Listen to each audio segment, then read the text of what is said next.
gamitin po natin itong, wag yung mukha niya. Gamitin po natin itong comb apparatus sa kanyang spiderweb veins. Okay? Gaano nakatagal itong spiderweb veins mo? Ako, sobrang matagal na talaga. Gaano katagal yung sobrang matagal? Mga 10 years na siguro. 10 years na. Dito na po. Okay, so, sample lang naman kasi to, no? Aside sa sa spiderweb veins, meron ka pang pasa. Okay. Nagla po kasi ako, babae ako ngayon. Wait lang. Meron ka ngayon rin? Meron. Gaano ka, ilang araw na yung menstruation? Mag 3 days na mamaya. Matong lang naman natin eh. Walang problema. Hindi po kasi possible kasi mababa hemoglobin count mo, red blood cell mo, kaya ka nagkakapasa. So anyway, try natin to for 3 minutes. Okay, 3 minuto lang ha. Mahigit 10 taon na to sa'yo ha. Diretso mo yung pa. Ay, sorry po. Ay, sorry, 3 days. Dito lang sa kapraso na to. Huwag mo na ipakita yung iba. Talaga ha? 3 minuto lang ha. Hindi kasi gusto ko talaga sumuot ng short na maiksi. Okay, tignan yung mabuti ha. Anong nararamdaman mo? Parang ang sarap. Ang sarap niya. Parang inaano? Parang lang? Parang lang? Parang ano talaga, parang hinugod yung ano. Hinugod yung mga ugat-ugat. Okay, tignan natin ha. So, ito.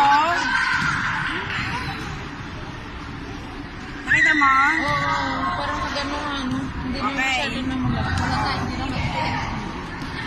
Kasi ano yun, gugulang rin. Kaya hindi ako magsushort ng maiksi. Pero ako may kayak mag-short ha. Okay lang naman. Nakita mo na? Oo, okay. Ay, uti. Wala pa tayong 1 minuto ha. Kung magpahilot nga. Dito ang gusto ko rin. Sarap. Masarap yung pakiramdam. Pero tignan mo din yung, tignan mo din yung sa akin po. Tignan mo yung, Kanya, 1,500. tignan mo na yung varicose mo. Nga, nag-light na.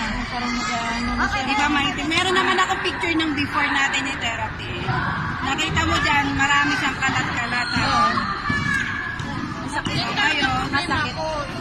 Kaya madalas nananakit din ang paa mo, ang binti mo, nagnanam. Yung plano mo nga dyan, te, ipa-inject kung may pera. Babalik din, lilipat lang siya sa iba. Ito kasi, ang function kasi nito is to stimulate the blood circulation. Pag ipina-inject mo, malilinis dito, lilipat lang sa iba yung paa. Yun talagang bala ko. Pero ito, pag ginamit mo nito, kasi tatanggalin niya yung barado, tignan mo, di ba kanina may iting siya?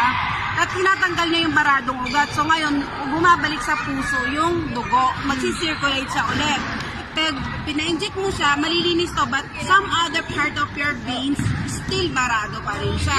Lilipat lang siya. Nung may pera ako, papa-inject talaga ako. Kumikirot ito. Oo, kumikirot. Lalo na pag magkakaroon ako. Oo. So ngayon, hindi na siya kikirot kasi mawawala na yan eh. Oo. Ayan o, tignan mo. So, 2 minuto na yan. Mahigit 10 taon to, di ba? 2 minuto pa lang natin Wala na, ginawa. be. Ang ano yan kanina, ang tingkad. Nag-inject na siya ko. Ang dami kong bari ko. Siyempre sa trabaho sa Pinas. Sa mahigit 10 taon ha. Bago na pagkadating ko, hindi na ako naligo. Maligo ka na sa umaga. Ikaw kaya mag-board ka. Pagdating sa 8 taon mo sa Manila, ikaw lang mag-isa.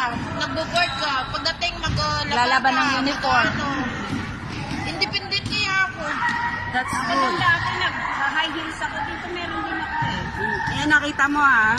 So, sa 3 minuto, mahigit 10 taon to ha. Dito mo pakicheck sa kanya. Ay, wag. Siya yung Mamaya sabi mo, na, te, mamaya na. Ano? Next time. Okay. So, ayan, yung 3 minuto na try natin. Paki-close up mo lang, sis. Paki-close up. Ayan. So, ayan na yung nangyari sa 3 minuto na pagta-try natin gamit ito. So, try lang yun ha. Kasi tinetherapy ko siya. So, that's all for now. Sa mga gusto kong mag-order, click my inbox please. Thank you.